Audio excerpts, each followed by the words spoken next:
this action of pulling out of the Paris Climate Agreement is just the latest action in a whole series of actions to dismantle all the steps put into place in the last few years on the federal government level to try to halt and reverse climate change.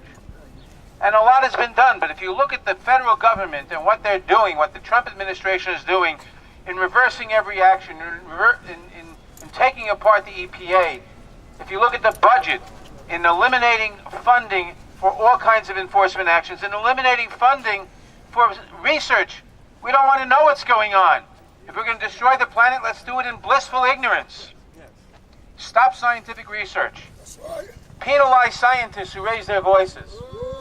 This is what is happening, and this is just the latest step here.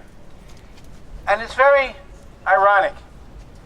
Donald Trump, as we know, still owns his businesses.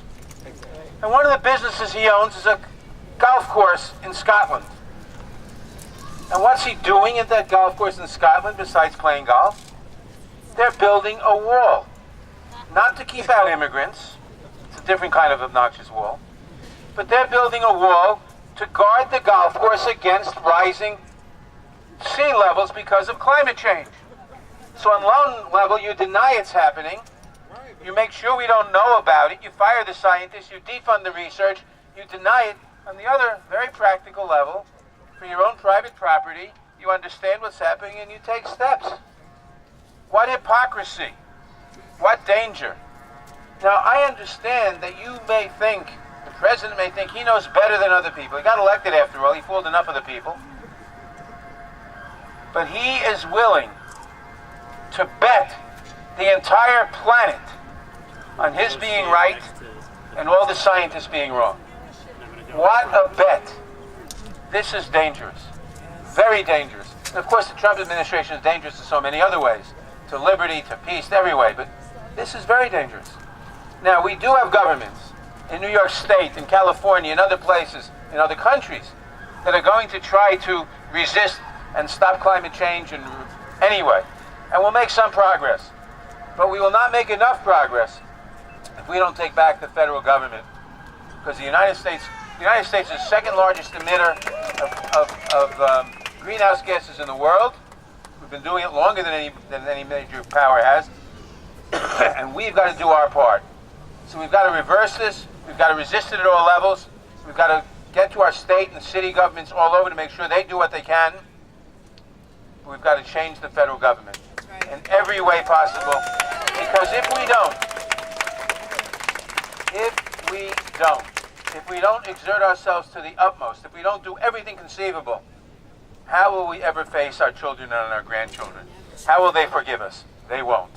Everybody with a grain of sense who does not have economic vested interests knows that it makes no sense to continue pouring money into a fossil fuel industry that is killing the planet, and at the same time not having the resources to invest in renewable energy. This is really ridiculous. And so what we know about the fossil fuel industry, it's a 19th century industry that has received government subsidies for over 100 years and is in bed with the banking system and is really trying to retain its power with every ounce of its might. And so it is up to us to organize to defeat it. And one of the ways that we do that is by taking away its money. Now, divestment, a lot of people say, look, if you pull your money out, somebody else is gonna buy those shares. But that may be true, but the fact of the matter is, if pension funds and other other institutions pull their money out, this raises the cost of capital for the fossil fuel industry. So it makes it less profitable for them to continue to invest in new drilling. We should not be continuing to invest money in an industry that is killing this planet. Right, that's the bottom line. That's the bottom line.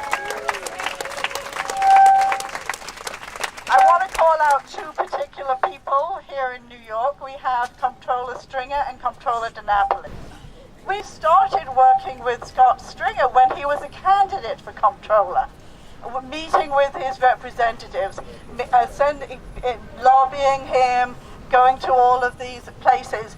Scott Stringer has yet to sit down with us despite repeated requests. That is a disgrace. That is a disgrace. He knows that he has a responsibility. He claims to be a progressive that has the interests of the climate in hand. He touts his credentials that they have divested from coal, which, by the way, was Mayor de Blasio's initiative. But a couple of years ago, 2015, we had 350 NYC had a bill in the city council that was getting a lot of traction. We had a lot of support. We had a lot of council members who signed on to support that. It was going great until Scott Stringer decided to torpedo it and deliberately went out to sabotage our capacity to organize with our elected officials here in the city. We cannot solve climate change with a destructive federal government opposing us. These people, Trump and company, believe that there are no consequences for their action, but they are wrong. We will hold them accountable for us, our children, and our grandchildren. Get that, Trump! This is capitalism rearing its honest head. It threw its best cast of characters in to defend the end of the fossil fuel era. And that's what we're seeing.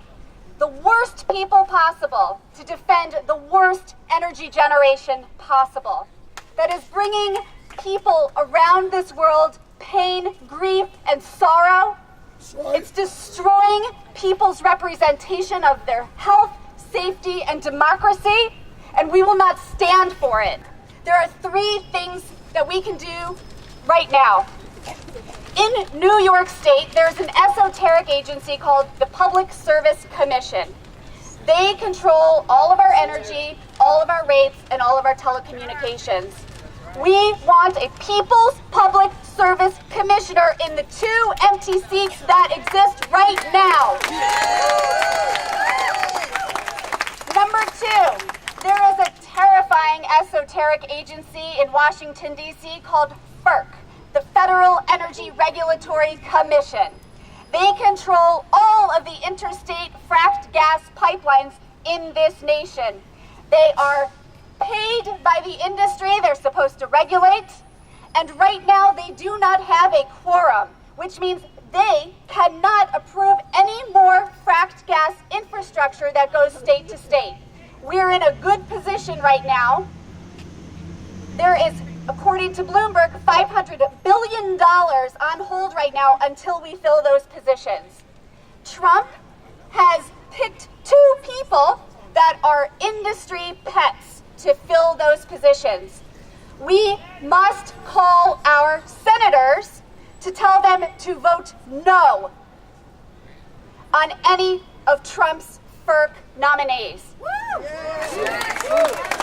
Number 3, we've had a success in New York State. We beat the Port Ambrose liquefied natural gas port off the coast of the Rockaways. We are now building a renewable offshore wind farm in the same location because of that defeat. But because we know how capitalists work, we must develop a citizens task force to make sure that the company that is coming here to build offshore wind builds it with social justice. All of us have got a responsibility to tell Donald Trump that we are going to resist each and every day. Yes. And we will not go quiet. And we are coming back, and we're going to reclaim this planet for my children and your children and the world. Mayor de Blasio, 70% of the emissions coming from this city are from energy use in buildings. Shitty, old, inefficient buildings need to be upgraded. Ton of jobs to do that. Make the real estate industry do it. Mayor de Blasio,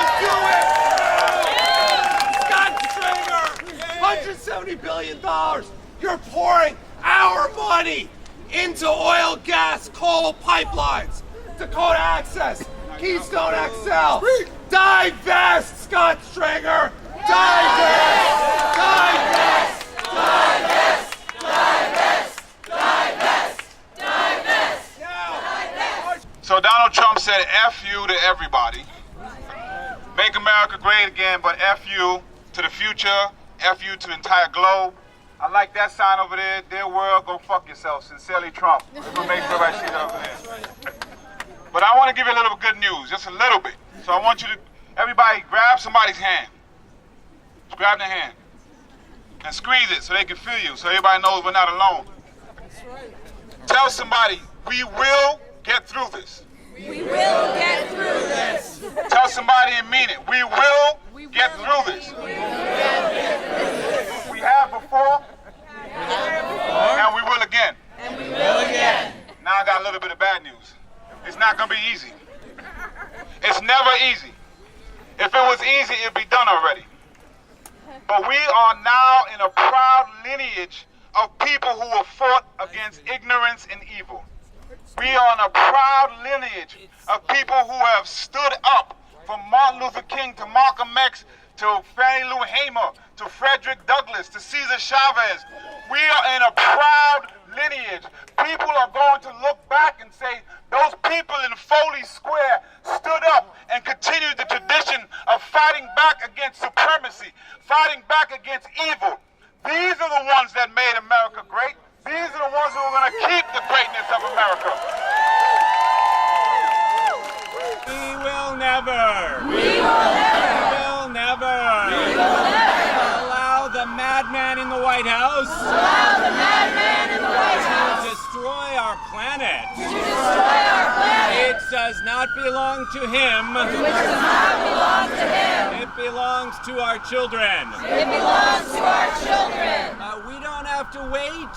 We don't have to wait for Washington. for Washington. Let's start right here. Divest! Divest! Divest! Divest!